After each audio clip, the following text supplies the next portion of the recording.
Cooking தான் next கேட்கலான்னு நினைச்சேன். 2 பேரும் நல்லா குக் பண்ணுவோம். ஏன்னா இவங்க குக்கிங்கும் சூப்பரா இருக்கும். டின்னருக்கு வந்துட்டு காலைல குக் பண்ணாதான் டின்னர் ரெடி ஆகும். நான் கொஞ்சம் ஸ்லோ, அதுக்கு அப்படி சொல்றேன். ஆனா அவுட்புட் தானே பார்க்கணும், அது நல்லா இருக்கும். நான் கொஞ்சம் ஸ்லோ. அவங்க வந்து இப்போ நான் வந்து யூடியூப் அந்த மாதிரி பார்த்து தான். நம்ம அம்மாலாம் வந்து என்ன இருக்கோ அதை வச்சு ஒரு கறி, அது எனக்கு வராது.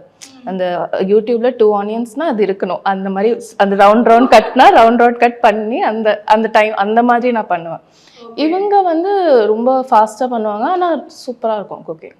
அந்த மாதிரி. ஓ சூப்பர். அப்போ அவங்களும் பண்ணுறதாங்கன்றது அது நல்லா இருக்கும். 2 பேரும் வென்னவர் ஒருத்தவங்களுக்கு முடியலன்னும் போது இன்னொருத்தவங்க குக் பண்ணுற மாதிரி. சூப்பர். யார் பயங்கர தூங்கிட்டே இருப்பா, ஸ்லீப்பி ஹெட் சொல்லுவாங்கல்ல? இவங்க. நீங்க சிரிக்கும் போதே எனக்கு தெரிஞ்சிருச்சு. ஓகே, அவர் தானா தூங்கிக்கிட்டே இருப்பாங்க most of the time. Okay, but அவங்க அப்படி இல்லை. இல்ல மோஸ்டா வேலை பாக்குறது நான் தானே. அப்ப நான் தானே டயர்டா இருப்பேன். அப்படி அவங்களும் ஒர்க் ஃப்ரம் ஹோம்ல குழந்தைய பாத்துக்கிறாங்க. சிஸ்டம் முன்னாடி உட்காடுறாங்க. சிஸ்டம் நான் வந்து போறேன் காலையில போயிட்டு ஈவினிங் வர. அப்ப யார் டயர்டா இருக்கும்? அதான் டயர்டா இருக்கும்.